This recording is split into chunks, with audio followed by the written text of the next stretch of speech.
Right, guys, welcome. Rough Boys Radio, episode 5. Here we go. Right, how's things with you, Matt? Good, very good. Yeah? Yeah, can't complain. Been a great week so far. It's only Monday. What makes it such a good week? Well, it's more so the last week. It's just been just a steady, healthy dose of football every 3 hours. 10 o'clock, 1 o'clock, 4 o'clock, 7 o'clock. Yeah. NFL Sunday. Commanders won it again. 6 out of 7. How does your missus feel about all this? She works for like 3 of those games. She's back home by about 6. So. Okay. And is there like a negotiation of whether you watch that not on the big screen? I'll not watch the 7 o'clock. But the way I've manoeuvred the furniture now, I've got the table to the right of us, so I just put my phone on Sky Go, drop that to the side. Yeah. And I'm just chilling, sort of, and I'll have a little look keep down an my eye on right it. shoulder. Yeah, I think she knows because there's like a glare coming from. And what you watching on the big screen then? Is it TV? Just whatever we're watching. We need something whatever new to Sarah's watch. watching. Yeah, no, whatever we'll watch some. She doesn't really watch anything unless I'm not there. Yeah, all right. What? Unless you're not there. Like the things that she would watch, like so what's on the TV then? Like whatever we're watching. But what are you watching? So right now we just finished The White Lotus. Nah, never heard of it. Good, it's on Sky, mate. Good. Yeah. Apart from that, though, I mean, it's pretty good, pretty standard. FA Cup draws tonight as well, which I'm excited about. Are you that excited about FA Cup draw? Just because it's the first time, like, in like 5, 6, 7 years that I've been interested in a cup tie. I know we had that run. Is this because we might draw Newcastle as some? Just because it's the FA Cup third round. I think we're normally in the second round, aren't we, in League One? I'm not bothered about the FA Cup. We can stick it, to be honest with you. It depends, as long as we don't get like Fulham away. You know, a game that you're going to lose. But like if you get a big team at home or a really small team. I'm just curious. I'm quite looking forward to it. Me, it'll probably be on now. But you're missing it for this. You're missing it for this. That's a shame. So how's you anyway? How's you? I'm good. I was out actually on Tuesday last week. So the day after we recorded the podcast, I went to I normally go to cinema on a Tuesday or a Wednesday. You know, you got that Meerkat Movies deal. Sweet. Perfect for me and the missus. But this time I thought, right, let's switch it up. I went to Everyman Cinema. You ever heard of that? Yeah, I've heard of them. There's one in Durham. I've seen them before. I've always wanted to go, but it's weird. Like it is weird. I've looked at it and I've thought, well, what is it? Yes. Is it worth the money? So for the listeners, right, Everyman Cinema, if you're not aware, it's a cinema like any other cinema, except instead of seats, you've got like couches, and they will do table service. I always thought during the movie, like, you could order a cocktail, they would arrive, or a beer. Or a beer. Do you know what I mean? Like, aye. Don't judge. And then they'll come to the table and then drop it off for you. But also your food, like good food as well. I'm not talking like snacks. Like, I'm talking seriously good food. They would drop it off for you. And I thought, like, this sounds sweet. Let's do that. So, we're going to go see Black Panther. Black Panther 2, right? Who's the guy? Who's the main character? In this one? Mm-hmm. I don't know the actress's name. It's not obviously Chadwick Boseman. Yeah, he's not dead. obviously not him. Yeah, no, rest in peace. He's dead. But is he not being replaced? Yeah, of course he's been replaced because he's dead. He can't be in this one. No, like by a male, or is it? I've seen something about a woman Black Panther, and I just. It is a female Black Panther. But yeah, so we went to go see this, right? And I thought, yeah, it was it was a bit shit actually. It was really shit. It was. I've seen the reviews. If you've not seen it, like, and you want to watch it, like, close your ears now. But basically, it's like Black Panther's Wakanda world. Finds out that another place also has the uranium or whatever it's called. What's it called? I don't know what that mysterious. Is it by Marvel by any chance? Some nonsense. Anyways, and it turns out to be some ancient Mexico world, like the Aztecs or something, right? And it's basically like Mexico against Africa, South America against, like, and then that's like the fight that goes on, and then they sort of agree to get along on the basis that America are the bad guys or something. And like films like this, I just feel are just full of agendas, and it's very, very hard. It's a very complicated movie, but I think we'll get into the complicated nature of Marvel movies later on in this podcast. Whereas, like, for me, movie, non-event. Food, good, only served up to 20 minutes beforehand. But you let people drink in a cinema, carnage, mate. Yeah, that'll just be a mess, because you'd be like, it's like sat at home. You just be sat there with like your hand on your pants, or like with People just your feet up and couldn't that. give a toss. People are just like, and I'll have 3 before the movie starts, and then going out, coming back in with a bottle of wine. And the movie's not that long. Yeah. But at one point, right, people got up for the toilet throughout, right? But like people have got like that trays where they had like food. There's nothing to put it on. There's like just shit everywhere. You've got too many cushions, so they get put in the aisles. Someone's trying to like negate like round all these obstacles to get out in the dark. But this one woman, about 2/3 of the movie through, at the far end of our row, gets up, takes 2 steps, and just falls directly into 2 other people sat on their couch. So she was pissed. She was rat hot, and she fell right on top of them. What did they do? And then it seemed to take an age to get up. She was hammered, and they was like, sorry. And then like bolted through, grabbing everyone on the way past in order not to fall down again. Now she left. Everyone's like, I'm trying my best not to laugh. I think everyone else is trying not to laugh. The person who came with this woman is obviously just head down in shame right now. She comes back, fresh bottle of wine. Yep, she's going to get more hammered. On her way through, she announces to the whole cinema during a quiet period, like, I'm very sorry, I promise I won't fall on anybody again, and then, like, manages to get through once again. Like, as if I would be fuming, me. Mate, it was just an absolute, it was just carnage Yeah. the whole way through. So would you recommend it? It's a good experience, but if there's a movie you really want to see, don't go there. Yeah. Don't go there. Absolutely. The weirdest thing was, finishes, Marvel movies always have that end credits scene, right? The woman beforehand says, listen, there's only one end credits scene, so don't waste your time waiting around for the end bit. I never do that anyways, right? If it's that important, I'll watch it on YouTube. Mm-hmm. So, the film finishes, the credits start rolling, everyone sits waiting for this end credit scene, which, oh yeah, I remember what it is now. These 2 people, the one that fell over and the person that came with him, stand up immediately. You know when you got someone who brings too much stuff, a backpack, to this, that you don't need all that. Backpack, shuffling. Or to the cinema. Yeah. Just depends what you're taking in. Nah, but you don't need all that. But then you don't go to an everyman, I guess. Well, exactly, if you're going to bring in all your snacks and that. So they're fanning on, blocking the thing, and then they've got to sit back down. They do this half sit-down thing, then the movie plays, and then they leave, and I'm like, that's my older brother's mate from back in secondary school. That was him with I don't know whether it was his missus or whether it was his mum. Interchangeable. Yeah. But mate, just a weird thing. So you wouldn't recommend an everyman? Or would you recommend still trying it once? Try it once. It's worth it. Just make sure it's something you would quite like to see, but easy watch, maybe like a horror movie.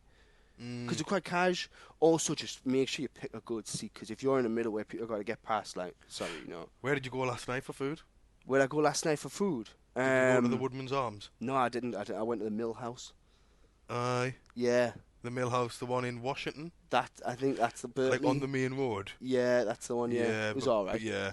But they're all much of a muchness. Woodman's Arms, everything else, mate. Basically, they're all just normal pub with some Sunday roast. It's much of a muchness. Woodman's Arms, if you haven't been out, listeners, like go. It's in Wickham, not Wickham. If any our southern listeners, what if there's someone in a different country, listeners? Okay, well there might be, but if you're ever in Wickham in Gateshead, go to the Woodman. Shout out Woodman's Arms. Food, beer, crack. What's good there? Beer's got that nice little, that little zip, fizz. Like the branded beer that you buy anywhere. Yeah, right. The food is outstanding. Every time I've been, the food's been good. It's nice, cosy, private, but also a bit of an atmosphere, but still like... Is it unnecessarily busy on a Sunday? No, not at all. But I don't really like going out for Sunday roasts. I don't really like a Sunday roast, to be honest. So honestly, mate, these are all the same. Snowy Owl. Yeah, you can just make up these names if you wanted. Yeah. Like the Spotted Lamb and stuff. Hungry Wolf. I don't know. They're all the same. But try that. I'll try it. I'll try it one time. But yeah, that was kind of it. But yeah, other than that, not much new. No, just football all day, every day. I'm getting a bit sick of it, to be honest. So, that's not true. No yeah, that's not true. I don't know why I said that. But yeah, we'll get to the show. We'll see you guys after the break. It started raining avocados from my avocado tree. Was this man barking up the wrong tree? I told him, get the hell out of my tree. He says, I'm going to pick your avocados, old man. What are you going to do about it? What would prompt you to do something so stupid, sir? Guacamole. Next, Judge Judy. LeBron James, LeBron James, LeBron James, LeBron James, LeBron James. And just imagine how unnerving it would be if you were tuning through a radio and came across a station that you feel you shouldn't have. Rough Boy Radio.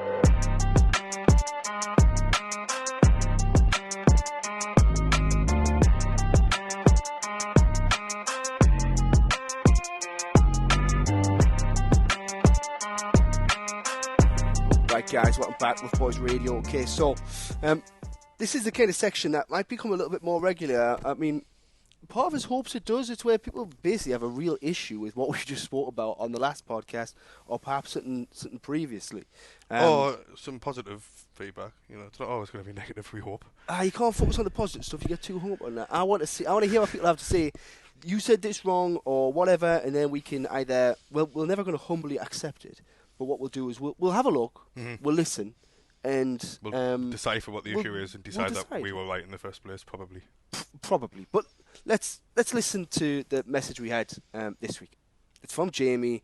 He's getting in touch after we had our "Is Marvel for Kids" debate. So let's listen to what he had to say.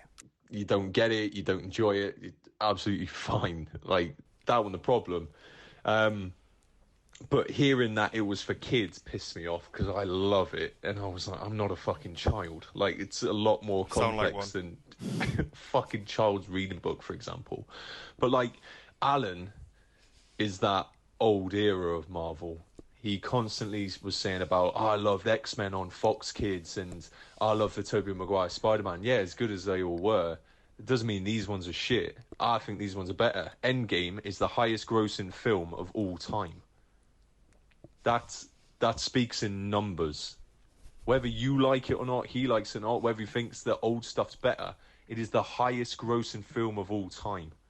There are like 4 Marvel films in the top 5 grossing films of all time. I think the only other one is either Titanic or Avatar.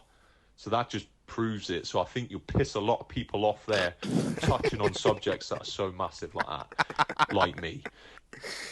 Right.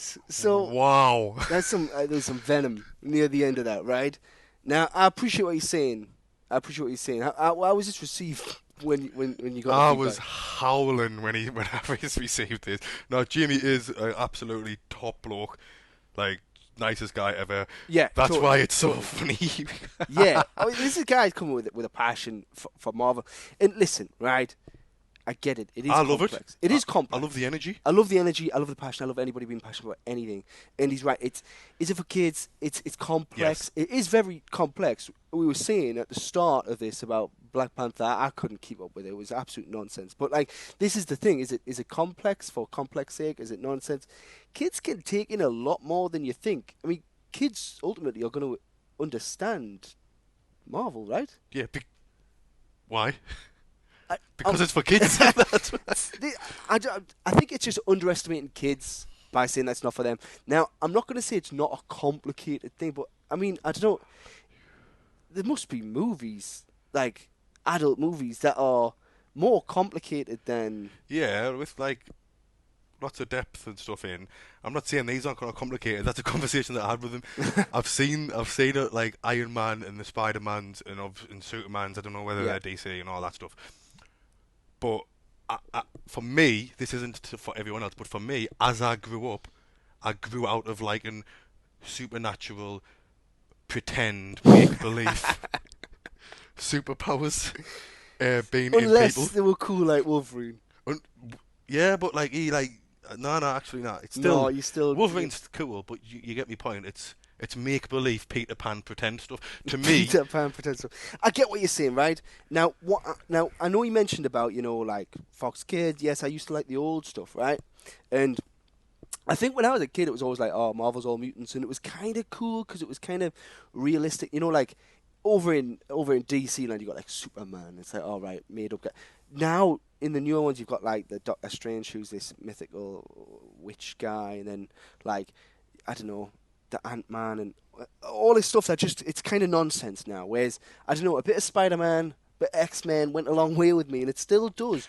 But what I said, now he said, I was hung up on the old stuff, right? And I couldn't accept the new stuff. I said that was true until they brought back in Tobey Maguire.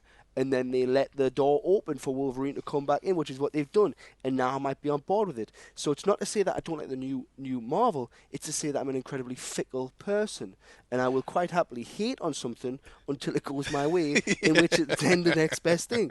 So I think we just got to be patient with my opinion. I'll work around. I'll hate it one second. I'll love it the next. So, yeah, I mean, I'd like to say I understand what Jamie's saying. I don't, because I don't agree with him. However, the passion, the energy, like the bile and vitriol. And the facts. He came with facts. Yeah, he came with facts. But, I mean, those facts are also skewed. People didn't go to cinema as much in the 90s as what they do now. It wasn't such, like, I mean, maybe they did, I don't know. But, plus, for this argument, they didn't. For every one adult, there's probably like 2 children. You've got to pay for the 2 children's tickets because you're taking them to see it. Because it's a children's movie. Because it's their movie. Do you know what I mean? So that's kind of how it works. But aside from all of this, I just wanted to do a bit of a Jamie and pick you up on something that you said last week, which I didn't click on until I was listening back and editing. Was you said the only one you went to go see was Endgame 2.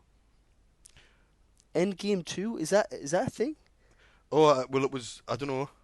It was the one with Thanos 2. Where you got all the rings, but Chris Pratt was on it. Is that not, I think, was it not like Avengers Assemble, Infinity War? Infinity War, that's what I see. And then Endgame? I thought it was called Infinity War Endgame. Did you see Thor get killed?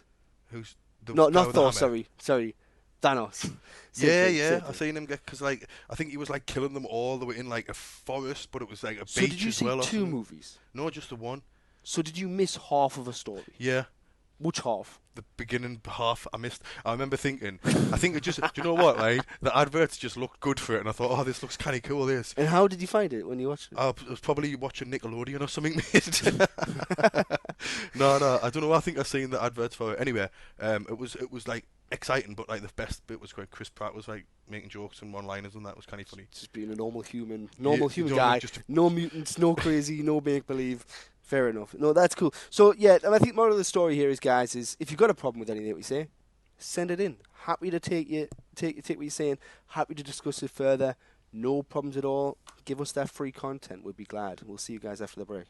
Why leave anything on your front lawn, under your porch, on the side of the highway where you can store all that stuff my way, down here at Jones Big-Ass Truck Rental and Car Storage? Now, I know y'all got stuff at your house that you don't need no more, you don't want. You know you ain't gonna use that printer. Why keep it all around your house? Bring it down here to my house. You ain't the Dukes of Hazzard. You know you ain't gonna use that ugly yellow luggage. You don't need all this crap. What you gonna do with this? This is not what it...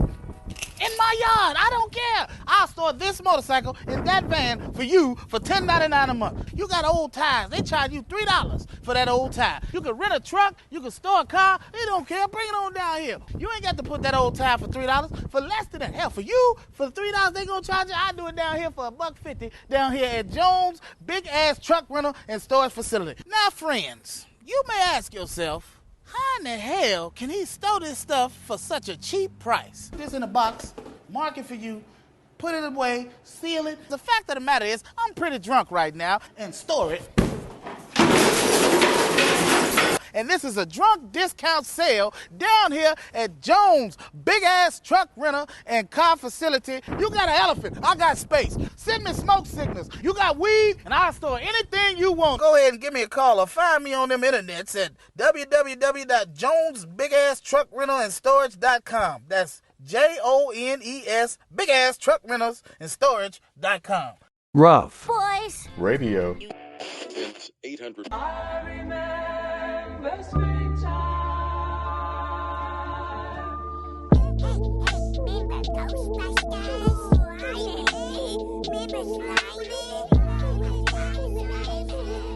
Hello guys, welcome back. Thanks for sticking with us. Where's the energy, bro? That's energetic. Now, are you ready? Mate, I'm ready. Are you ready for some nostalgia? Some real nostalgia. Forget the cartoons. Forget all the other nostalgia stuff we spoke about. This is nostalgia. Uber nostalgia. See, I think the best thing about this one, without still not giving away what we're going to talk about, right, is that you remember the main thing, but there's so many little things. Yes. That when you hear, it's like, oh shit. I spent 5 minutes thinking about it, and overload, just memory overload, just greatness. Just greatness. All the little side stories, the characters that were in and out, and right. Do you want to just say what it is to the guys? It's WWF. That's what it is. Two rights, not WWE. None of that bullshit. It's WWF. When it was Attitude Era. When it was real, when the storylines were real, when Undertaker would get buried alive on Friday Night Raw and then be back on Saturday Night SmackDown. yeah. Now, there's so much. I'll tell you what. To take in on this, I don't know how you've done notes for this shit. I've just got random bullet points of memories that I don't know. We'll just kind of go memory for memory. Yes. Yeah. I was gonna say you go first. No, let's go memory for memory. Right. Well, who's going first? You go first. Right. I'll go first. Right. My one of my best memories of this was. Do you remember the time that Stone Cold Steve Austin was ran over? He was ran over, and the storyline was who ran over Stone Cold Steve Austin for so long. He was arch enemies with The Rock at the time, and it turns out it was Rikishi because he is Samoan like The Rock, and they were brothers. Yeah. Yeah. Not real brothers, but I forgot to say I forgot about that. But actually, I remember because I love how like no one knew, and then like what was it like? It was like a soap opera. six Raw or SmackDowns later, it showed the CCTV footage in the part. He was driving like a white limo or something, wasn't he? Yeah, it was a limo. Yeah. He took him out. Right, what you got? What have I got? Right. Well, just no vulgarity intended. Right, vulgarity a word? I'm assuming it is. Yeah. If it's not, it should be. The air wouldn't ever happen now, but the bra and panties matches where like Sable would fight Tori and they'd rip each other's clothes off, and whoever ripped the most clothes off won. Was that not just the best part of the pay-per-views as a kid? Yeah, and especially one would always get their tits out. Yeah, on the pay-per-view. Sable was like a dream. China was not. No, China. And ironically enough, China's the one who went on to make a porno. Yeah, but anyway, scratch that from your memory. They'd blow up. There'd be like a blow-up inflatable kids pool, right? And there'd be Jello in it or jam, as they call it. And Tori and Sable would just be, and like I'm sure there was someone called Vixen and. Like, it was just testosterone fueled. Yeah, there was like motorbikes, like they come down in Harleys, didn't they? Yeah, Undertaker came down his Harley. That's when he had his revival thing. But speaking of I'm just saying like it was just ultra testosterone. Yeah. With two women rolling around in jam. Yeah. So that was a good memory from WWF Attitude Era. And rolling from the Undertaker, right, coming down on that thing. What always gets me when I read back is the Undertaker and Kane, right? So the story, right? There's a few bits to this that I just wanted to get into real quick. Was the Undertaker and Kane? The story was, as I remember, that as children, Undertaker put Kane in the fire and burnt his face, which is why he wore the mask. Which, strange enough, years later when he took the mask off, didn't have the scars on his face whatsoever. But that Kane or the Undertaker, one of the two, had actually died. He came from the underrealm, came from the underworld. That was the official story. Mm-hmm. Not like from Hellfire and Brimstone. Was it not Kane? Yeah, Kane. And he used to. Do you know what's weird? A lot of my friends, right, both of them, some of my pals, if they're listening, they'll know exactly what I'm going to say. Refer to me as Kane, because when I first shaved my head, when I finally gave up and just cut it off, obviously the top part of my scalp was like extremely white, and I looked like Kane did when he removed his mask. Yeah, when he got fought to take it off, and then all of a sudden his hair came off as well. Oh yeah, because he had that long. Shit. But What was the guy called? Paul Bearer. Paul Bearer. There was Paul Bearer. Remember the Ministry of Darkness? He would come around with Ministry of Darkness with his urn. But who was in it? I don't know, but he would make that weird face. Be like, so whenever like one of them would fight, and then I remember when it got for me. Actually, I tell you what. Go with your next claim. My next one. So next memory is Steve Blackman. Yeah. Kendo sticks, hardcore champion. Could battle for the hardcore belt anytime, any place. You just need to bring a referee with you. He had his mate Al Snow. With the head. Yes. I'm sure he went on to play a different wrestler as well. That's how real it is. Kane used to be like this psycho doctor guy back in the day, but yeah, like Steve Blackman. It's weird because he used to either fight Ken Shamrock Hardcore Holly or Crash Holly, and they used to come down to the ring with the scales because they said they were heavyweights, and they used to carry the scales down to the ring. But yeah, great shout, Steve Blackman. But I'm gonna one up you on that, right? You remember Goldberg from WCW? Yeah, I remember Goldberg. Do you remember the WWF's version of Goldberg? It was Goldust. No, it was Gilberg, and he was. You don't remember Gilberg? Oh my god! Right, you need to view some old episodes of WWF when Gilberg was on. He was never on the big shows. It was always Sunday Heat or something. It was never SmackDown or Raw, right? But like they used to I remember the GR and the King used to mock him, and the one said, "This is a guy who looks like he should be driving a bus." Right? That's how they described him, and he was like a skinny, shit version of Goldberg. Honestly, Gilbert, you need it. I remember the WCW guys when they forget came them. in. Forget them for now. I remember, when you were a kid and you had the toys. Yeah. Yeah. The WWF toys were always more authentic. I know, but did you ever have a random WCW? Yeah, I had Sting. Sting long before he with was the in white it. face. Yeah, so I had did the Sting toy. I was like, I don't know who this guy is. I don't know where that came from. But then he eventually came in because Hulk Hogan left to go to WCW as Hollywood Hogan. What you showing me now? I'm showing you Gilberg. Oh, is that? It was a mock of Goldberg, I think. Right. So they were just taking the mick out of the opposite. Yeah, but he was the yeah. guy. Mm-hmm. But then won a couple of fights. What were you were saying about your favorite wrestler of all time? Oh, it's one of two. Well, actually, nah. When I look back, yeah. Ask your question. Who was it? Well, it was always the 5-star frog splash guy.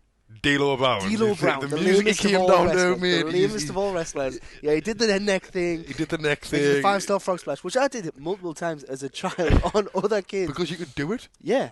Jump from the top bunk, hurt yourself, get up again. Not like nowadays. You can't get back up. D'Lo Brown, but The Rock was until he went famous. And that's when I started falling out of it, when The Rock started to becoming a movie star. But Chris Jericho was also a very good... Break the walls down. They had mint intros, didn't they? Yeah, some of the music, man. The Rock. It was just class. The Rock's evolved. Yeah, Stone Cold Steve Austin was just didn't like the Stone Cold. Boy. He was you didn't like him? No, I was Corporation. Oh right. I was a Stone Cold fan. The only other wrestlers that I really vibe with was I had a best mate back in year 5. Well, basically all of primary school, and he was called Scott. So naturally, we need to form a tag team. He was Scotty Too Hotty, Grandmaster Sexy, and I was Grandmaster Sexy. Yes, right. We were like 10. Wasn't there a third? Was Rikishi with them initially? He was with them until he branched out. Yeah, exactly. That was just great memories. But I've got a list of some wrestlers here, and just each of these might bring back something for you. So you got Ric Flair. So he was before my time and then after my time. Yeah. Woo. Ooh, yeah, good one. Yeah, Offset with Ric Flair Drip. Remember that song? Yeah, it's a great song. Great song. John Cena. Yeah, he was coming in at my time. Back into my time. He's a melt. Edge and Christian. Yeah, the Boyz. The Spear. Do you remember the Brood? They used to be vampires. Edge, Christian, and Gangrel. Yeah. And the lights would go off, and then whoever was in the ring would wake up covered in red paint. Yes. Or blood. Yeah, because they used to come through the crowd. Yeah. That was and the lights would go off, and you'd be like, yeah. Eddie Guerrero. Oh yeah, rest in peace. Yeah. Now they had the little gang that came out on the bouncing car. Yeah, and then they all got conformed to the control team. What they called with the red the Reds band logo. Who was with Eddie Guerrero? And they were They had Venus. You had a gang of them. Venus was there. There was a crap guy wrestler. What they called the Radicals. The Radicals. Do you know who they were? Perry Saturn was the ball one who looked double-eyed. Yes, Saturn. And it's sad. It's Chris Benoit. Chris Benoit. I remember an episode where Chris Benoit had got Triple H right in the Crippler Crossface right for ages, and he was just staring at the TV. Triple H was like, "How did this happen?" And then he figured out what was happening, and he was like, "It wasn't the face; it was something else." And I was like, "I don't think it was. I mean, it was all a fake move, anyways." But he'd found out how the submission worked, and then he managed to defeat him somehow. Yeah. Well, who else you got on this list? Right, we've touched Stone Cold, we've touched Kane, Kurt Angle, the Olympic champ, integrity, accountability, gold medals. No, there was the 3 I's. There was. Was it? It wasn't integrity and accountability. It wasn't the IA. It was integrity, intelligence and something else. There was definitely 3 ears or 3 eyes. He Somewhere was the else. gold medal for he was a melt as well. Hulk Hogan, we touched on. Melt. Mick Foley. Depends. With the sock. The Rock and Sock connection. Yeah. With the Rock. He was the one that broke his neck going off the Hell in a Cell. Yeah, he got pedigreed through Hell in the Cell, and he also got thrown off onto a Spanish announce. It was always a Spanish announce table, wasn't it? Yeah, it was never the main one. You can't ruin the main guys. We touched a bit on The Rock. Yeah, Chris Jericho. Shawn Michaels switching music. Yeah, that's the song. There's a video that Sarah has of me singing that song. I didn't realise, and I was like, I was going in. Do you know what was good about it, mate? It was the storylines. There was one that I absolutely loved. You know, it was when Triple H was shagging Ken Shamrock's sister. Right. And Ken Shamrock probably hated him. And I remember, like, that's how good it was back then. Like, there was, like, mad storylines. It was like a soap. Triple H got married to Stephanie McMahon when she was passed out in a drive-through thing, and then he showed the video, and it's like, what? And then they were actually husband and wife in real life. But then I always remember X-Pac, right? He, with a flamethrower in Kane's face again, and then necking on with Kane's girlfriend on one of the live shows. I always remember Mark Henry backstage. On the Titantron, it would say backstage, yeah. And then it would go to, like, the camera, and there'd be a camera there, camera guy running, clearly camera guy running. You could see him in the reflection of certain things, but the wrestlers didn't know this. And Mark Henry, like, went into this toilet and started, like, necking on with this girl, and then it turned out the girl was a man, and it was just a weird thing. It was all over, like. What a weird scenario that is. But yeah, it was the storylines of Triple H one when the WCW came in and invaded. Yeah. And then at the end, like the end of the show, there wasn't a show; it was real. But like they were losing. It was like 5-on-5, and then like all of like the wrestlers came down from the stands, and I don't know why they didn't just run through the backstage. Yeah. They came down from the stands. It was like Farouk and Bradshaw, the Acolyte Protection Agency. Those guys. They were my favourites. Yeah. Way back. I know I've said a lot of people were my favourite, but I used to love them with The Office, which had the door, and you had to knock on the door. Yeah. You couldn't just walk in; they'd get annoyed. But they were like your protection agency if you needed help. Yeah. Do you know what was really sad? A few years later, I watched. It was on Sky or something, and I put it on, and he was now with John Bradshaw Layfield or something, or Layway or something. He's like, still on it. He was still on it, right? This is like a while ago. He might not be on it now. I don't think it was a long time ago. But I remember putting it on, and my memory of him was Bradshaw. Yeah. Farouk and Bradshaw, and he was like this cowboy, white shirt tucked in with like a big buckle on his belt, like jeans and boots, like yeehaw and that, and his character changed. But I think that will be the same for people like Mick Foley, because he used to be Cactus Jack. And Dude Love, yeah, he had a few of those. But like, as we talk, there's more and more comes out. The Dudley Brothers with the 3D. Spike Dudley. Yeah, they are just like so many. And then, I don't know if you ever saw any of the Dark Side of the Ring documentaries on Vice. No, but I've seen little snippets on YouTube about like great stuff. Like, honestly, if you got the time, guys, like, go and watch one of those. Watch the Montreal Screwjob. Like, what a story that is. That's when these people have mixed between their character and real life. These people still want to win. They still want to be the champion. And it's like, it's just madness what goes on behind the scenes. It makes it feel real. Because it is real. There was more to it than just the show almost. I once went to a show. Did you? Yeah, in Newcastle. It was on my sister's 30th birthday. Actually, it was kind of funny. But yeah, my mum took us to the one. It was like whatever the Metro Radio was back then, and the main event was the Big Boss Man against Test. Was that it?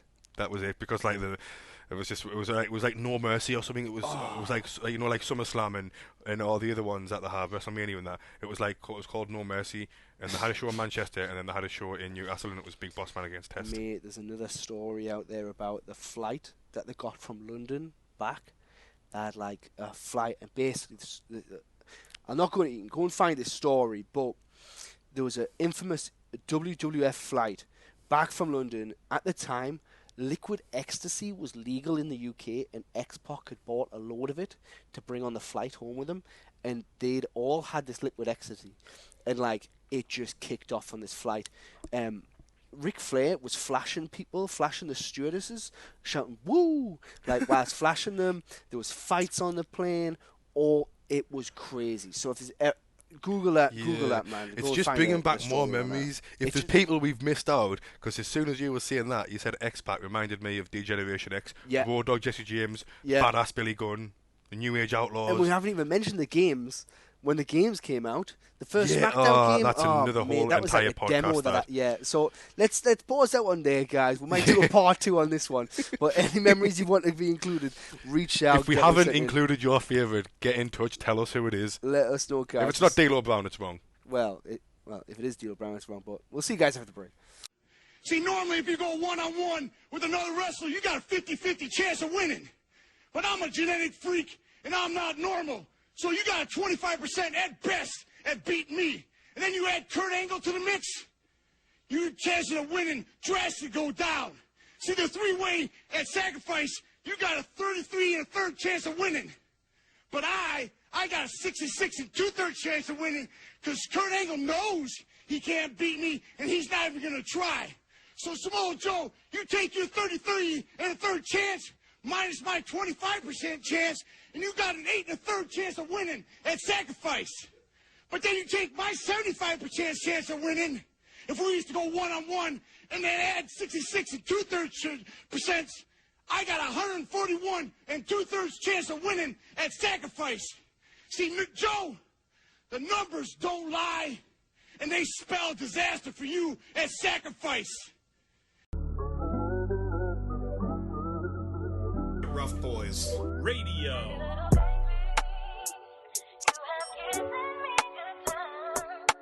Oh my God, the Rowdy Rough Boys. What are you guys doing? Hope you're not getting in too much trouble. The name alone tells me you guys are in trouble.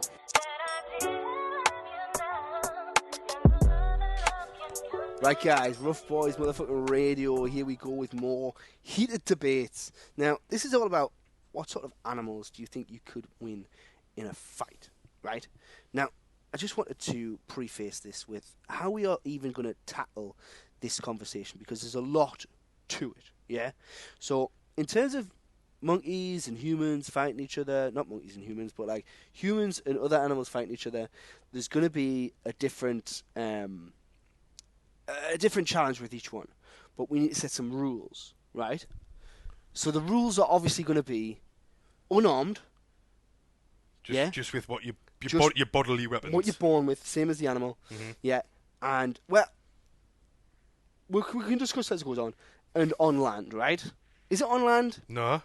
On the animal's turf. On the animal's turf. On the animal's turf, right? So we're going to structure this. We're going to present each other with an animal, and then the other person's going to tell how they would go about killing that animal.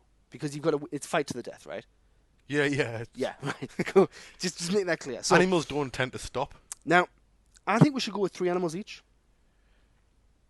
Have you got 3 animals? I'm treating this like Pokemon. I've got like 5, and then whoever you play, I'm gonna have a look.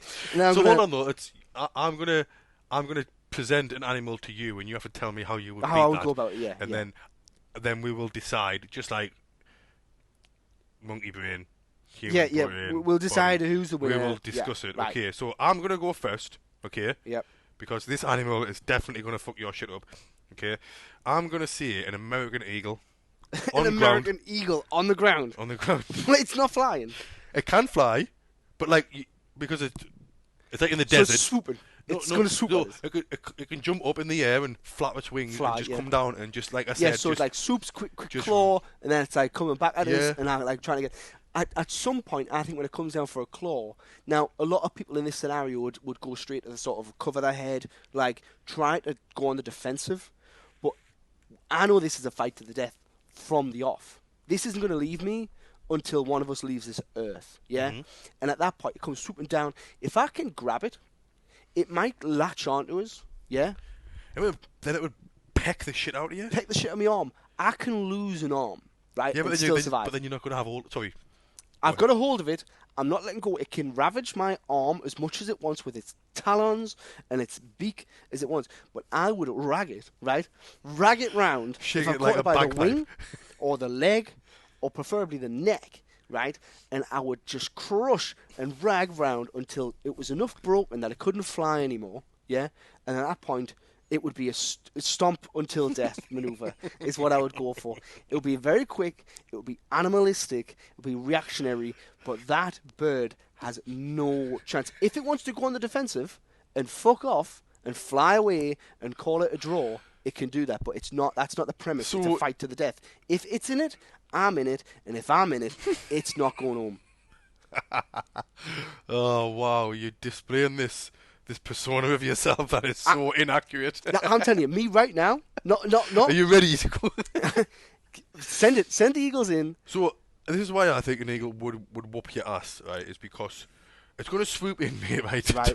Yeah. And it's got talons, right? It's got big feathery wings that are going to swat you. Oh, swat us with the wings. Oh, excellent. No, it's going to like swat Class. you, and then you're going to grab a hold of it, right? And then while it's pecking the shit and putting your arm's going to be non-existent in a few seconds. It's going to scratch the shit. You're going to leave. No, but if I've got one arm on it, and then I get 2 arms on it, and 2 arms on it, both wings, snap. Yeah, snap. It is done. It can't maneuver now. Throw it to the floor. What's it going to do? Yeah, exactly. It's going to panic, and I'm going to be stomping before it even understands what's going on at this point. Do you think there's no... So the way you there say is this... categorically no chance an eagle could defeat me in a fight to the death. So an eagle swoops down, you catch its wings. Or leg, or anything, but as soon as I've got one arm on it, I'm pulling it in. So I've got the other arm round its neck, like a chicken, dead. It's gone. Okay. I mean, I can see it if I'm honest. Like, yeah, exactly. I closed my eyes for a second there and I visualised it. So exactly. So fair one. So right. 1-0 Alan. 1-0 me. Right. Giant squid. Easy. Where what do you mean easy? Tell us about the squid. What do you mean? The giant squid? Describe it for us. You know a squid? No. You know an octopus? Yeah. It's like that. Okay. But bigger, much bigger, long tentacles, yeah, and a beak. And a beak? Oh, it's got a beak, mate. What? And where are we at? Underwater. Have I got like breathing? You can breathe. Am I in a cage as well? No, you can breathe. I can breathe underwater? Yeah. Am I a Marvel character? It's one-on-one. But can I punch with the same velocity that I have in land? Yeah, let's say that, yeah. Okay, right. That gives you all the advantages possible. It's got both your arms by the tentacles, and it is pulling you in to disembowel you with its beak. So it just miraculously gets hold of us without me putting up a single fight? Mate, you haven't got a chance. How many tentacles does it have? 8. 8, right, okay. I mean, I'm not sure that's accurate. I'll do a fact check. Well, octopuses have 8, and it's from but that's an octopus. Otherwise, it would be called an octopus. Squid, tentacles. Recipe. Number. How many? 2.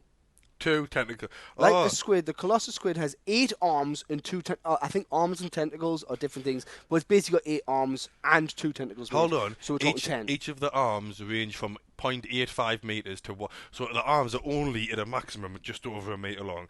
Mate, it's got no chance. What do you mean it's got no chance? So its tentacles don't have opposable thumbs, don't have anything to grip on, so it can't grab us. It can get in the way like... It's got the suction cups? No, they can't catch us. No, underwater. Mate, I'm underwater, it's not sucking on anything. I'll help you out, right?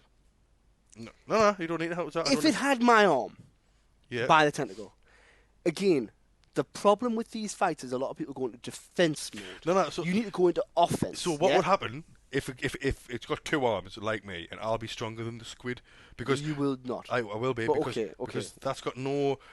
It's got no barometer of how heavy things are because it lives underwater. Everything's different underwater weight-wise. Everything's lighter, isn't it? Right. Anyway, so if it gets one of us, I'll just be like swishing it about underwater. Like it'll have all the right. Okay. I'm expecting to be tied up. Yeah. Right. By its things, and so what I'll do is I'll just be swinging my arms about, right, to try and get away from it. And then what I'll do is I'll swim above it. I mean. Because its things hang down from the bottom, don't they? Right, yeah. So I'll swim above it, okay?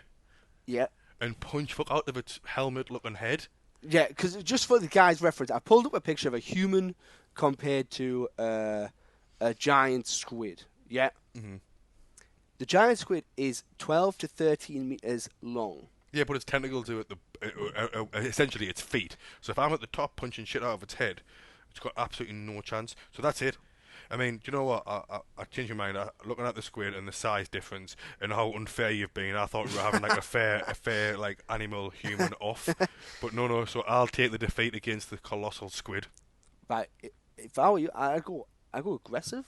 Right. Mm-hmm. Think of that as weaknesses. Think about your strengths. Right. You could bite into that and just start ripping shit off. Yeah. And that's how I would go about it. So you... Yeah, so I could still defeat the squid. If Okay. it grabbed, you just start biting chunks out of its arms until it can't move the arms anymore, and then you latch onto its big-ass head, and then get the head, just start ripping chunks off it with your mouth until it surrenders. And you think so I don't think either of us could beat a giant squid. Right. I'm happy to take a defeat there. Now, my next animal was going to be an octopus, so I'm not gonna. But I did have a couple more in reserves in case it happened. Yeah, I'd have so that. my next one on the list was a mountain lion. A mountain lion. A mountain lion's a difficult one to fight, right? Yeah. Because just any sort of like sneaky, mountain the cat, fast. jaguar, leopard. My house cat has latched onto me numerous times, and it's hard to shake off. And So it hurts like a mother. Yeah, a mountain lion is going to be hard. However, this is where you need to utilise the weak points in the lion. Now, there's been multiple stories of a leopard attacking a human, and they've survived. This 8-year-old survived because what he did is he grabbed that tongue and pulled that tongue out, right? So you're gonna grab the lion. Now, mountain lion. you'd think, right? However, what I would do is I always think you go for the eyes, right? So if it's on you, you can still maneuver your thumbs. While it's ripping your face off with its teeth and giant It's trying. But at the same time, it might be latching onto us.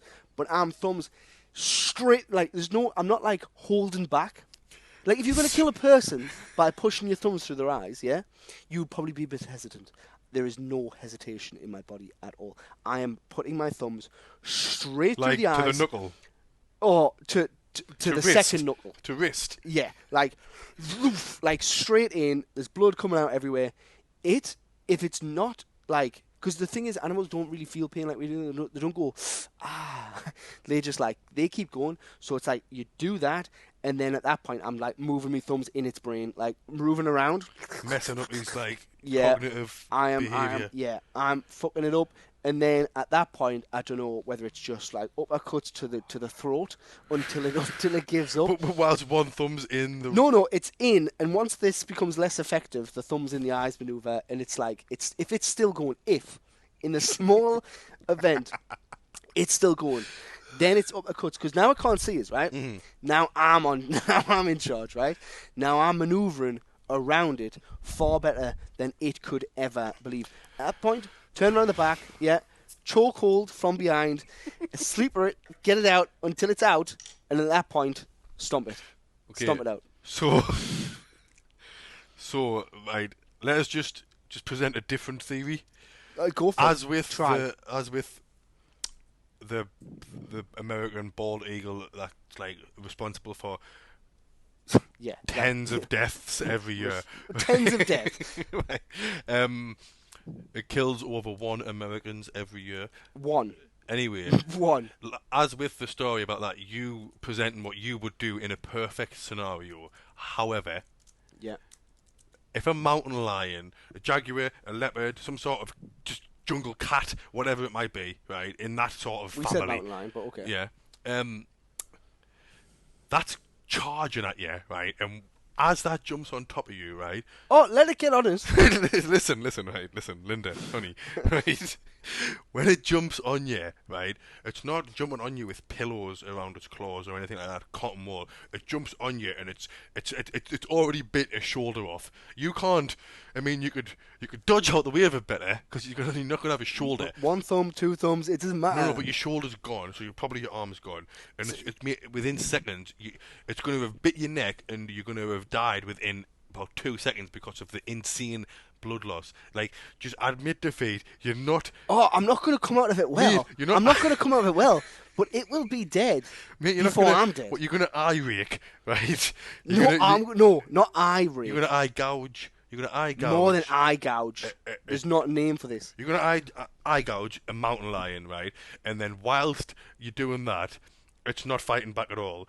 well, no, it might fight back, but that's what I'm saying. The hits to the jugular, yeah, and then so the you're holding them manoeuvring- off with 2 thumbs, then you move one thumb out the way and uppercut him with some haymakers. No, to the throat. To the throat, To the throat. jugular. At that point, it can't breathe anymore.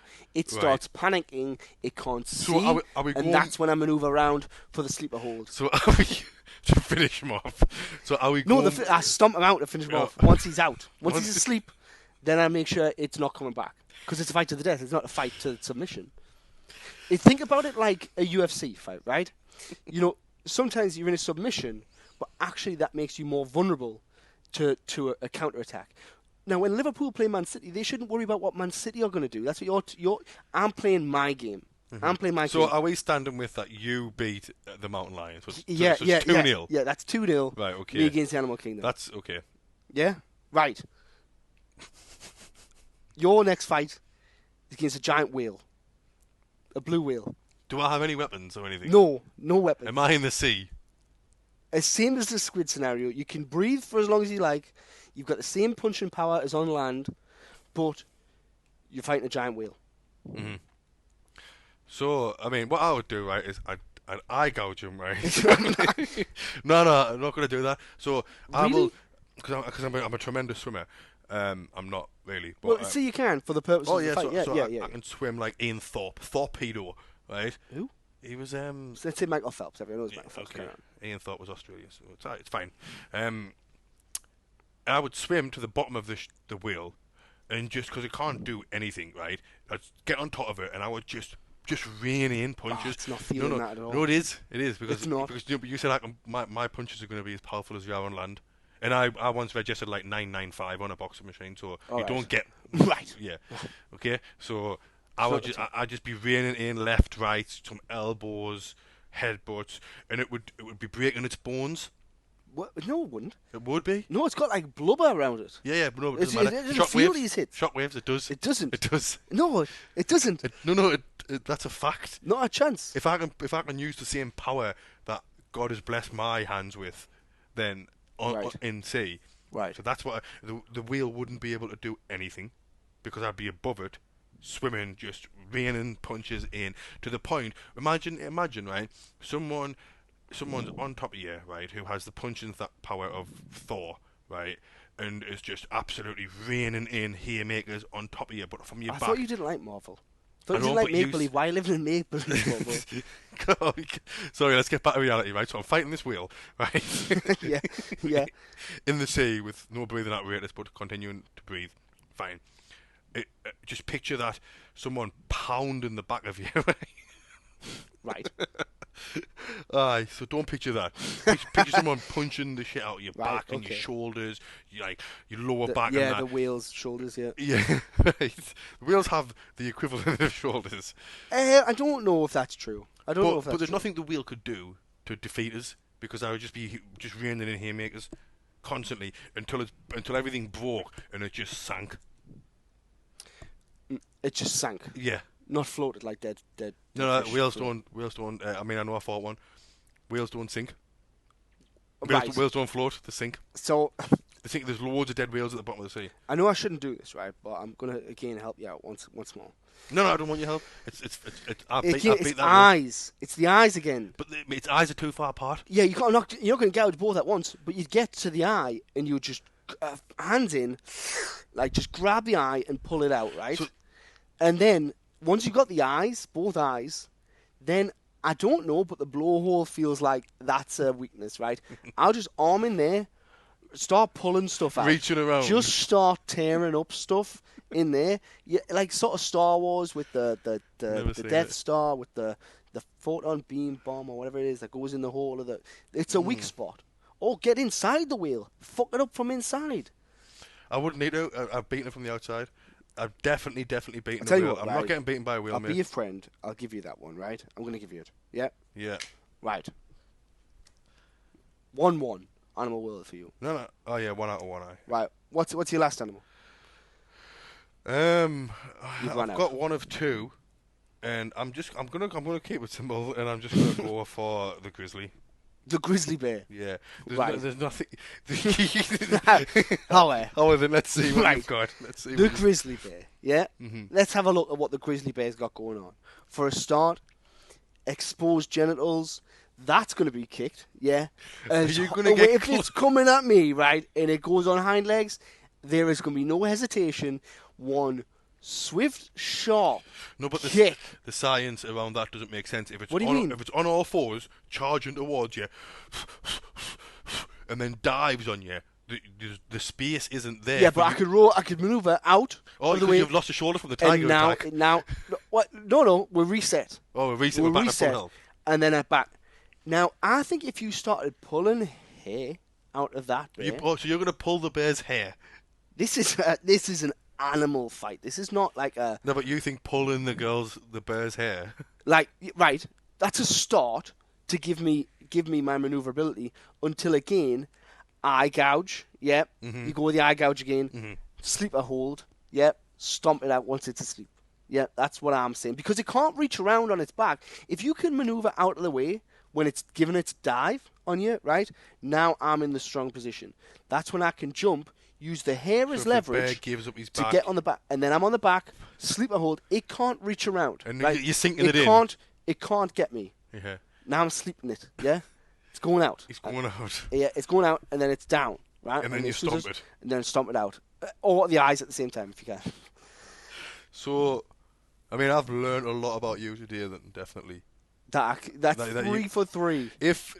And all seem like quite viable. They do seem genuinely. I'm not even like trying to take the piss here. There are viable solutions to winning these scenarios. You give me any animal. You give me any animal, and I'm telling you now. You gouge their eyes out, get them in a sleeper hold. Gouge your eyes, sleeper hold, stomp it out. That's the 3. Sometimes there might be a specific weakness. A giraffe drop kick the leg. That'll probably drop it. But then that's got a big neck. You could sleeper hold from any position on a giraffe. Yeah. If you could snap a horn off, bet that eye gouge, long tongue, yeah, pull that out, it doesn't stand a chance until it's down, and then I'm stomping it out. So you're just gonna fuck everything up, mate. Anything. Right, I've got 2 left. I'm gonna throw you an easy one. Unfortunately, it makes them all sort of water related, but this one is it can be on land, a walrus. That the ones with the big fangs? With the big fangs, yeah. Yeah, I mean, I didn't want to get in a fight with one of them, but I feel like they can't move very well. Yeah. So, based on the lessons that you've taught us, I would maneuver out the way, get its back, right? I'd snap one of the fangs off from the top of his head. I'm going to be like over the top of him from behind. Right. So I've got his back, left arm's around his throat, right? But it's all one big throat, isn't it, really? Yes. So I'm taking his breath away wherever I grab. Reach over, pull off one of the fangs, and then just start stabbing him in the face. In the eyes. Just in the everywhere, eyes. just everywhere? No, stab it in the eyes. It's any animal that has jelly-like eyes, you could easily get the eyes. Yeah, and that obviously can't see. So that, I'd fuck a walrus up. No bother. Yeah, see, easy. So that's what, 2-1 the Animal Kingdom to you, 3-0 for me. Guys, give us a challenge. You tell me an animal, and I'll tell you how to defeat that do animal. you believe that Alan's tactics would actually work on a bear or a tiger, lion, mountain lion, whatever you want to call it? And I think the eagle would fuck your shit up, mate. Guys, you give me an animal, try to point out the flaws, send in your voice notes, whatever you want to do. We'll respond. I'll tell you exactly why you're wrong, right? We'll see you guys after the break. Have you ever had a dream that you want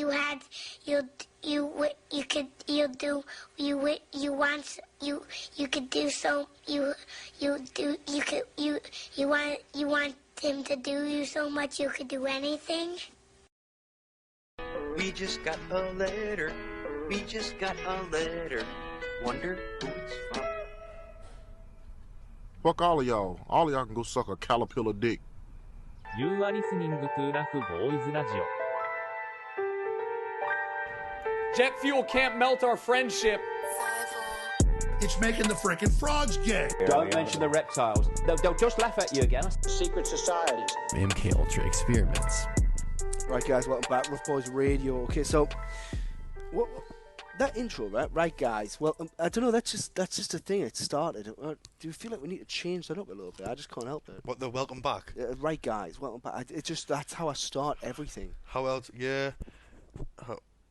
Nah, I'll roll with it. Roll with it. It's got the energy. Right, anyway, so we're going to do a Jet Fuel. Can't Melt Our Friendship. That's a conspiracy section. And as we saw last week, we left the curse section with putting a curse on Ellen DeGeneres. Now, that got me thinking about a very strange death that had links with Ellen DeGeneres. Now, this all goes back a little bit to... it's got a touch of your MK Ultras, which, as we remember, is the sort of government experimentation to break people mentally, to give them extra sensory perception. See how they react to different treatment and all that. Yeah, try to make people these sort of, not necessarily super soldiers, but also like to do your bidding. You would fracture the personality, and then you've got the second personality which you can train, and this is where you get a lot of the stuff that comes through in Hollywood when people go to rehab and really they're getting reset. See the bit that we did on Kanye West in episode 3 for a little bit of background in that, or even just Google a little bit of MK Ultra Hollywood. You'll get the kind of background there. Now, the question here is the kind of celebrities, and I'm talking Hollywood here because Hollywood's really the main piece of this, is what sort of celebrities in Hollywood are going to be the main I don't know, receivers of this. Now, you might think it's the big guys, the Kanye Wests, the Kim Kardashians, all these sort of super influential people in the area that you might want to keep under control for influencing agendas and putting these things across. Now, really, the super dark side of this is it's not really those. It's the career actors and actresses that are desperate to be famous. If you're desperate to be famous, and you'll do anything to be famous. You'll do anything to be famous. And see Harvey Weinstein. Exactly, and that is the kind of start of this. Now, this is an actress called Anne Heche. Anne, Anneheche. Now, you might recognize her if you see her. You might not have heard of her, but she has been in TVs and movies from 1987 right through to her death in 2022. So, I'm talking a career actress. Now, she's been in things like Ally McBeal and Ally a number McBeal. of movies. One of those actresses that's just always there, and there's probably a million people who are just as talented. She's like in all like those films that everyone's seen. Yeah, like bit parts and all that stuff. Like yeah. You recognise that she never really plays it. She plays someone who I actually really like. To put it this way, right? In America, she was in Dancing with the Stars. Yeah, so like the pinnacle. Like NFL point, players go on there and yeah, that. You are a recognizable individual, and you might think, like, I don't know, our version of these shows, we have people on, and in our country they're super famous, or not necessarily super famous, but they're recognizable, and that's kind of the similar level to what Anne Heche was. Heche, I don't even know how to pronounce it, is in America. Now, Anne Heche is probably the prime person for a bit of MK Ultra, because when she was a child, she was abused by her father repeatedly. Now, I'll not get into the details around that. You can Google it if you want to. However, in an interview with Barbara Walters in 2001, she came out and said that she believed as a result of this abuse, she became two separate people. Now, this is what I'm talking about. The trauma-based personality splitting. The production of a split personality disorder where one person can become programmable as a result of trauma, right? You split them out. Now, in terms of that interview, she said a number of things. So I'll read some quotes here from that interview. So she said, "I had a fantasy world that I escaped to. I called my other personality Celestia. I believed that I was from that world. I believed I was from another planet. I think I was insane." Now, if you think about this trauma that's produced this double... So is this her talking... in an interview?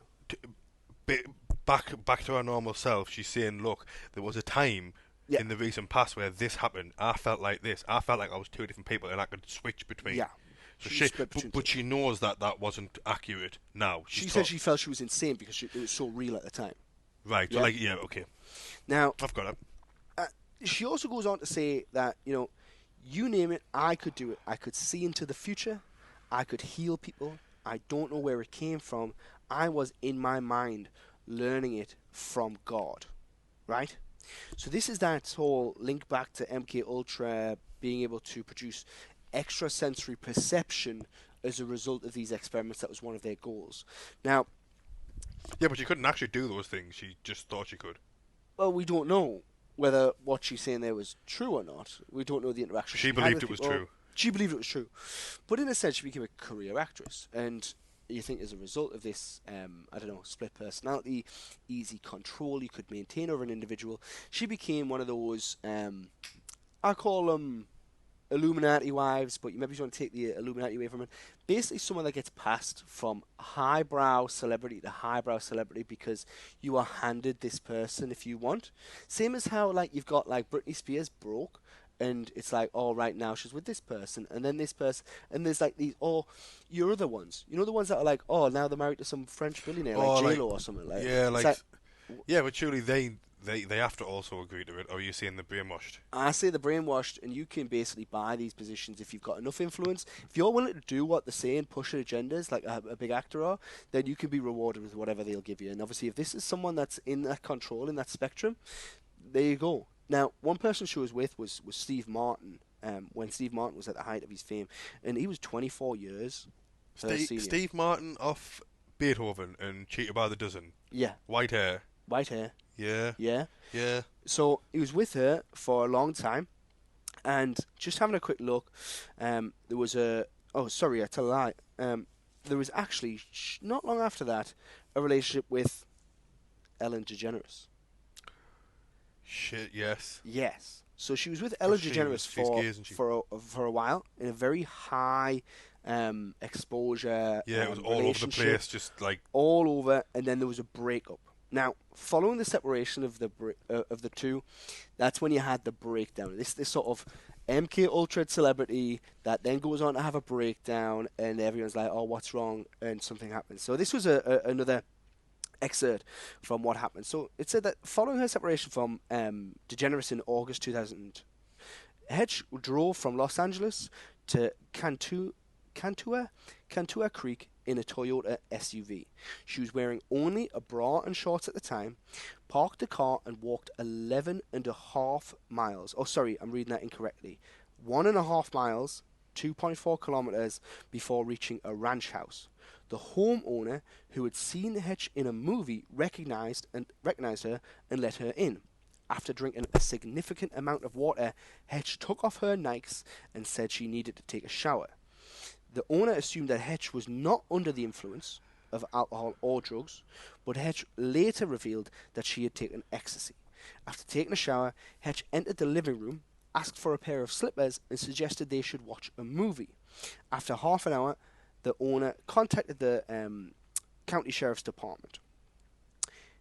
Her 2022 interview said about this bizarre night, "I was told to go to a place where I would meet a spaceship. I was told in order to get on the spaceship, I would have to take a hit of ecstasy. Fresno, California. Yeah, that was the place, right? Was the culmination of a journey and a world that I thought I needed to escape in order to find love." This person is someone that is absolutely broken down as a result of their career in Hollywood and the resulting experiences that you would have in this kind of place. Now, to put some generic sort of, I guess, markers of a controlled MK Ultra slave is you've got the one eye sign appearing quite a lot with Anne Heche. So that's meant to be a sort of a token gesture, right in everyone's faces, but like a "I'm under the control," FYI, signals to everyone. She also had a monarch tattoo, a monarch butterfly tattoo, which is the mark of an MK Ultra slave, right? Which is where you would have a butterfly tattoo somewhere on your body. Now, monarch butterflies is the monarch programming that is related to MK Ultra. The whole idea being that a monarch butterfly is a caterpillar and goes through a change into a butterfly. And any slave of the industry has this mark. You will find a number of celebrities with this mark, and I would say look out for it. Harry Styles has a big one on his chest, right? And if anyone's pushing agendas these days, Harry Styles is in there. You look around, you name it. If there's someone you think is probably one of these, have a look. They will have. Do you think that the powers that be basically marking them? Yeah, you mark them. So like, no matter what happens to you in your future, you will always have been a slave for the whatever agenda train they put you on. Whatever the Illuminati, Hollywood, elite, or whatever you want to call it, they've broken this person down. That is the stamp, the mark of them. Now, at this point, she starts to reach a bit of stability in her life. However, she goes on to be in a lot of these... predictive programming is the word. I was thinking this when I was writing the notes. Predictive programming is another conspiracy theory around the production of Hollywood stories, films, TV that effectively outline what's going to happen in the future so that people aren't shocked when these things happen. It's almost like, oh, right, they said for years this would happen and it happens. In a movie called Toxic Skies, which was about a disease that got out. There was a pandemic, there was lockdowns, people being sealed in places in order not to spread this disease. She was in one of those. This was in 2008, so a very, very early one. You had a lot of these films that sort of rose back to prominence after COVID came out, and people going, oh, this is eerily similar to what they said was going to happen and exactly the way it was portrayed. Now, you get a lot of these, and a couple of the ones that you can think about are all the ones that we've talked about doing another Jeff Fuel conspiracies on this, which is about the 9/11, all of the different cartoons and things that predicted the fall of the towers, and then of course you've got one of my personal favourites that is it's probably coming true now is Call of Duty Warzone. That was big in the COVID times, in Gdansk. Yeah, and then all of a sudden war in Verdansk, sorry, and then eerily named and is modelled on a place in Ukraine as well. Is it? Yeah. Yeah. There's a place where it's shown what they based it on. Yeah, and that's like crazy because that's almost like programming you ready to, if needs be, go to war in these scenarios. Yeah. And I know that seems really loose and a bit crazy, but there's a whole host of predictive programming. You're right though, because it does soften you. Like, it's mad how some people were like. Some older people and younger people, like younger than us, would probably have been worried and scared about the thought of the war. But I was like, all that, like, obviously this is absolutely heartbreaking. It's happened to like women, children, and young men, and that blah blah. But it wasn't like, shit, what's going on? And like, it was, oh, this is going on. It's really sad, isn't it? It's the worst thing in the world. But it's almost like our blows were softened by stuff we've seen or stuff we've played on, and you've already lived the visualizations that we get. Yeah, so the footage and things doesn't shock you anymore because it's sad. It's already there. It's sad, definitely, and that prevents any sort of like a pushback from the public because we're already aware that because we all know that the war was orchestrated by Biden and Zelensky, and that is a different one which we can get into another time. But again, she carried on her work. She started working on I think it was a TV series called The Girl in Room 13, which was about child sex trafficking, which is exactly the sort of thing that we're kind of saying she was subject to early days. And she was trying to, I guess, as a process of putting this out in this. And as you know, there's a lot of people who mysteriously died, like Avicii, after he started to voice concerns around these things, and he did a music video, and then went on to die. Now, on August 5th, this is the day that she died. Now, the official reports say that she was on cocaine and fentanyl, right? Fentanyl's the party drug they like to use now, isn't it, to put on people when we want to get rid of them, or they were taking fentanyl. That comes up a lot in these things. But on that day, at 10:30 a.m., she went to a beauty salon and bought a red wig. Now, the person who sold her the red wig later on said that I hadn't washed or styled the wig. She just wanted it. She was happy to take it anyways. She was behaving very happy. And he said that he didn't believe that she was under the influence of drugs or alcohol at the time. She leaves that place and crashes into a garage. There's footage of TMZ where she crashes into a garage and there's a guy shouting, demanding that she gets out the car. Now, I guess that's often depicted as somebody who has witnessed the crash and is like, you're not right to be in a vehicle, get out the car now. She doesn't listen. She backs up and she tries to get out of there ASAP, trying to get away from this person. She then crashes into a residential street. The car catches on fire. Now, at this point, she's went from totally fine to reckless behaviour. Now, I'll get into a little bit about the wig in a second as you piece these bits together. But that car catches on fire. She's rescued from the car by firefighters, yeah? Now, she's taken out of the car in a body bag, There's no oxygen supplied to her. There's no neck brace or anything like that. There's no supportive equipment. As you would expect to take a dead body out of a car, she's pulled out, body bag, no support. You're not trying to keep this person alive. This person's dead. So did they rescue her, or was she already dead? Well, they pulled the body out of the vehicle. Yep. Mm-hmm. They pulled the body out of the vehicle and put them in a body bag.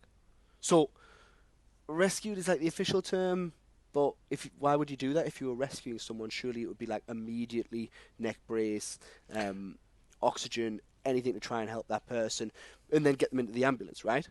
Now, as the body's about to go into the ambulance, she sits up and rips herself out of the body bag, right? And sits up. Is this on video? I'm going to show the video to you now. So if you guys at home want to pull this up, so it's Anne Heche, TMZ, and you'll see this. So I'm going to pause this, we're going to watch the video, and then come straight back. So you just watch the video here, and you can see clearly she bursts out of the body bag, and she doesn't want to get in that ambulance, right? Now, I appreciate she might be like, out of her mind, she's just been in a crash, whatever's happened. Now, wow, I've never seen that before. That blew me away. It's scary. It's scary seeing that. We'll post the link to that video when you publish it. When we put the clip out, yeah, we'll so you can see it, because shit the bed. But yeah, so Jesus. So she goes on to be declared brain dead, not dead, brain dead. But that in the state of California is just for those listening, in case you haven't looked at it. She is being wheeled in a body bag, sealed up by some firemen, getting put in an ambulance. She literally sits, like she rips the bag open, sits up, and the firemen push her down. For some reason, the paramedics aren't there supporting no her. Paramedics. The firemen have got her on the bed, pushing her into this ambulance, where the paramedics are, God knows. He kind of pushes her down and just continues to force the bed into the back of the van, with no and then people gather around as if they know that she's alive. There's no whoa, what the hell? She's alive. Let's try and save. That was it's weird. That spooky to watch. Now she's declared brain dead, and then at that point, hours after the death, the death being the brain dead, the police department come out and say there's going to be no investigation into this immediately. No investigation into this whatsoever, and obviously that's all done and dusted. She's now dead. Now, the pieces of that story that are very strange, obviously you've got all a prelude. However, if you look at it here, this woman has got to buy a wig. Why are you buying a wig? A red wig. The woman's blonde, right? That's a disguise in order not to be seen or noticed. Yeah. She's then found, crashes, is chased by somebody, tries to get away, crashes, the car burns out, and then is supposedly dead in a body bag, but is not actually dead and brought through. There's theories that the car was under either a remote control device to go erratically and crash. Something else happened that caused it. Now, the whole idea is that we're piecing together is she was trying to get away, she was trying to hide, she was found and ended up dying. Didn't, as per the video, didn't die straight away, but was assumed dead and treated as such, and then everything was just shut down the moment it was all announced. Wow. That is bad. There is stories about, Michael Jackson said they were going to kill us to Janet, and he kept alluding to they, and he seemed very scared, and you always hear these stories. Martin Lawrence outside his house with a gun in his underwear because he was scared. These celebrities, a lot of them seem to all of us, people tell stories that make them look erratic and crazy. Oh, she went crazy. She was convinced someone was chasing her, and then she ran out and then got hit by a bus or something, or did never to be found again. You see them when you see people on surveillance looking, all of a sudden looking shifty and scared for no reason, as if someone's chasing them or they're hiding from someone. I hear that a lot, especially with the celebrity stuff. And I guess you'll never know, but if you can piece that little day together with the monarch tattoo and the one eye signs and the history of abuse that she'd had and the relationship she'd had in Hollywood, despite just being a... What was the date between the distance between her death and breaking up with Ellen? That was... I don't know if I've got the date of the breakup with Ellen DeGeneres. the question, I guess, is what had she learned about the ongoings and what was she ready to... Yeah, so what did she know? So it was August 2000. So it was 22 years after the breakup. So it wasn't an immediate thing. She had a period of stability after that, which is when she was in those movies, almost as though she was back on the wagon doing the Illuminati's work. Do you know what's strange? I remember seeing the pictures on the news of that incident outside that woman's house and all that, the car crash. But for no reason did it show the helicopter footage of her trying to get out of that. That's what's newsworthy. That's spooky. That video. So why haven't they showed that? I don't know. So guys, have a look into that. Have a read through. Scary. Tell us what you think. We'll see you after the break. Jones Barbecue and Foot Massage. Jones Barbecue and Foot Massage. Better come down here, get some of this shit. You like to eat? America loves to eat. So why not open up somewhere America can sit down, enjoy a meal, and get their feet rubbed? We'll fry anything you want for $5.99. As long as it's friable or edible, we're going to make it deliciable. We will fry parts of the chicken you didn't even know was friable. The beak, the feathers, we'll fry candy bars. All that European stuff that you don't really normally eat, we'll bring it down here and fry it for you. Ask McDonald's to fry something other than what they normally fry. Guess what you're going to get? Nothing. If it fit through the dough, I'll put it in the fryer. Hell, this is a dinosaur. All our meats are gently tenderized to their optimum deliciousness. We got fine dinosaur meats. Took my money, made me pay child support. Come on down here and get you a slice. Once they get your social security number, it's over. Motivated. So friends, let's just decide you don't want no barbecue. Well, that's fine too. Why not let one of my foot specialists or myself perform our magic? Look at that, don't they look wonderful? If you really pay me enough, we'll massage your feet in any of these sauces also. Success is the rule down here at Jones Good Ass Barbecue and Foot Massage. So go ahead and give me a call or find us on the worldwide internets at the new website. That's JONES Big Ass Truck Rental and Storage.com/Jones Good Ass Barbecue and Foot Massage.html.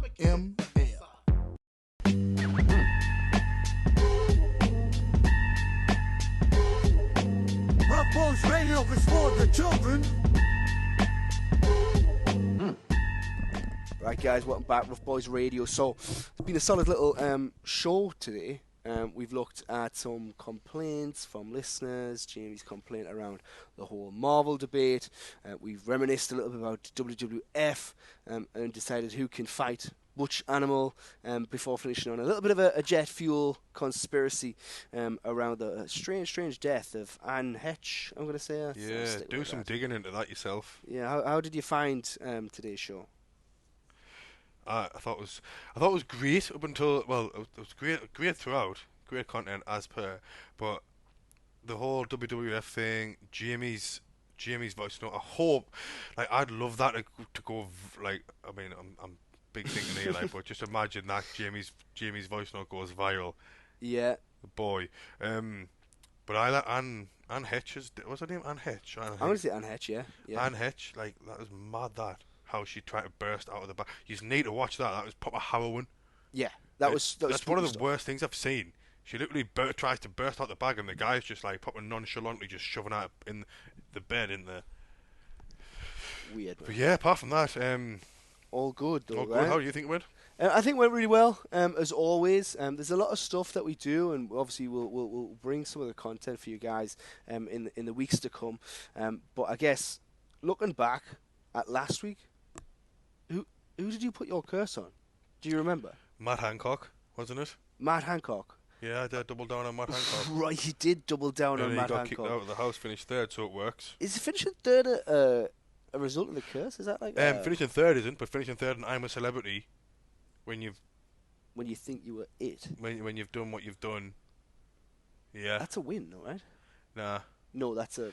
No, I think... So you're saying that the curse worked? I'm saying the curse worked on Matt Hancock because he's out. If it didn't, he would have won. Well, for me, I put a little curse on Ellen DeGeneres.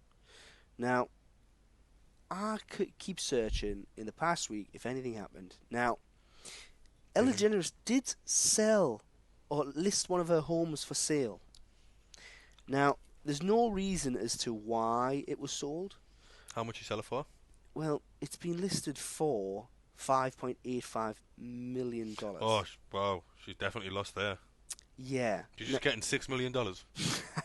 I mean, it depends on how much she bought it for.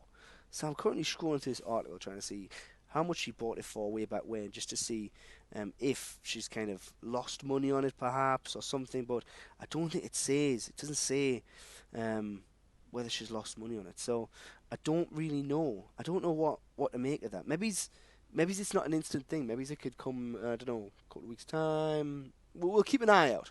We'll keep an eye out for news on Ellen DeGeneres. Degenerate. If you say degenerate, but it's DeGeneres. Yeah. This week, who are you going for? I've not even given this any thought yet. No, I haven't given it any thought. We should really start prepping these things better, just so we know. It's got good reason. And stop just smiting. It catches me off guard every time. I don't have anyone in mind, and then I end up with like a bogus choice. But I'm going to select Gary Neville. Gary Neville. Why Gary Neville? I don't want anything bad to happen physically. I just want him to like, and not to see anything bad that's gonna. I just want him to be like, just people to like point and laugh at him for saying something stupid. I know it happens a lot, but I just hate listening to him. He's always looking for that clutch headline statement, isn't he? He's always talking about like. He's always trying to overanalyze things, I think. I know it's his job, but I just feel like he overtalks and he kind of like loves the sound of his own voice, and he thinks everyone loves the sound of his voice. And he's kind of, over the last sort of year or so, he's kind of been calling a lot of people out. And when Ronaldo just pied him, that was class. And I just feel like I want more of that for Gary Neville. I want more pie in the face. I want more like foot in mouth moments from him. Yeah. I really don't like him. He's just, I think he's just a bad pundit. Like just something bad, like just not life threatening, but just something bad. Slip up in the media or something. You go for it, bro. You get that voodoo doll. I'm gonna go in the head, because that's where I want his brain to make a mistake. People keep trying this See, it's voodoo. You need to be very careful. You stab yourself. Stab myself. Yeah. Now it's a wooden head. We've touched on this before.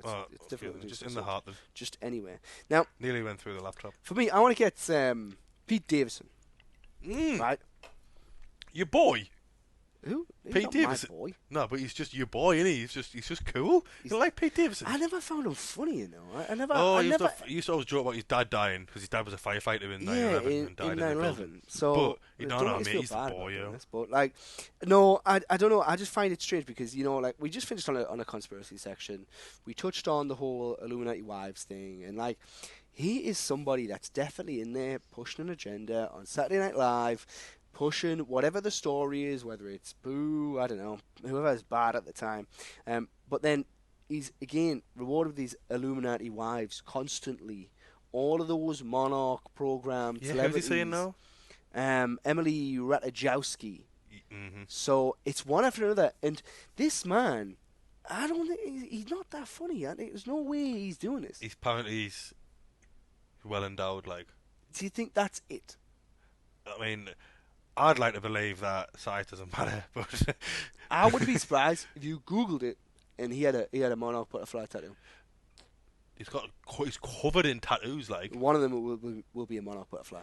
No, so I don't know. I just think he's a cool guy, mate. Like. Why do you think he's? From what I've seen him in. What have you seen? What have you seen? Name one thing you've seen him in that you thought, hey, isn't he great? King of Staten Island. Have you seen that? Yeah, I've seen it a couple of times actually. It's really good. Is it? Kid Cudi's on the opening soundtrack as well. You know what? Actually, I changed mine. Kid Cudi can go because Kid Cudi's an absolute. Have I talked you out of it?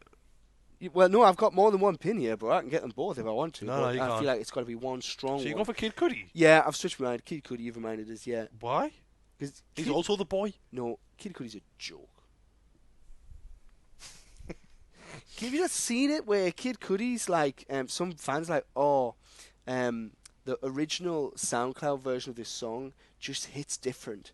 And he's like, I released this officially, don't you? I've taken it off SoundCloud because somebody wasn't going through Spotify and getting them money for playing the song. No, what happened there was they were saying, his SoundCloud version sounded so much better, and he was like, well, you're wrong, because this was a SoundCloud version, I've taken it off there, this was that version. No, that's not what he was saying. No. Yes? No, he's just being a douchebag to his fans. Yeah, but someone's criticising, like, you were really good before, you're not as good as you used to be. And he's he was never good. He's had one good album. Great producer. Is he? Yes. What's he produced? Loads of songs. Name one song. Wait, Canada's See, Land. that's what I'm saying. He's not that great. Listen, he done loads for Kanye. He's doing songs for Rihanna. I'm sure he did one for Jay-Z. He has got a really nice hum, and that's about it. He is good on Cootie Montage. He's humming on that. Yeah, on Kanye Tequila production. shots. Yeah, he's really good on Kanye production. Yeah. Void. No, don't you dare say Day and Night. Day and Night. That's not a song, is it? That's a joke song. Yeah, anyway, Kid Cudi, I wish bad upon you. So yeah, we'll keep an eye out. Keep an eye out for. Oh, it's struggling to go in. Maybe this is a sign. Oh no, there it is. Deep in there. So yeah, keep an eye out on the old Ellen DeGeneres. We'll see if anything happens to her. Obviously, Matt Hancock. Who knows what's going to happen now? He's out of there, but we're going to take. Yeah, his boot deal's going to get pulled or something. Maybe. And of course, look out for Kid Cudi, see if his career goes further off the wagon. What I alluded to earlier, at the start of the show, was I'm pumped for the FA Cup draw. It's been announced. This is live, but by the time this is out, it's going to be 2 days behind, old. Guys. But here we go. Here's a fresh news. Couple of standout ties though. Man United against Everton. Boring. Hartlepool at home to Stoke. Boring. Dagenham and Redbridge versus Leicester. Jesus Christ. Why? This isn't newsworthy. Man City or Chelsea. Mm-hmm. Man City versus Chelsea. Class. Sheffield at home to Newcastle. And oh, wow. What a tie. Sunderland away to Shrewsbury. Shrewsbury, home of former Sunderland centre-back Tom Flanagan. Oh, excellent. So, there you go. I'm happy with that. Happy with the draw. Get us into the fourth round. Excellent. Hartlepool just round the corner from us. Couldn't care less. Yeah, God. I mean, I'm excited for it. Well, I'm glad someone's excited for it. Do you hear Christmas? No, I love Christmas. I love Christmas. But I hate the FA Cup ties. Plus, we've got to play. Sunderland have to play a game during the World Cup. 12:30 kick-off. And then 3 o'clock, England kick-off. Are we going to meet up? Or? I don't know, bro. I'm going to wait and see. England kick-off what time? 3 o'clock. It depends if we finish first or second in the group. Right, okay. Yeah. So yeah, guys. Until next time, reach out. You know where we're at Rough Boys Radio on Instagram and Twitter, and roughboysradio@gmail.com. You think I get this right? 1 week. Until next time, guys. See you later.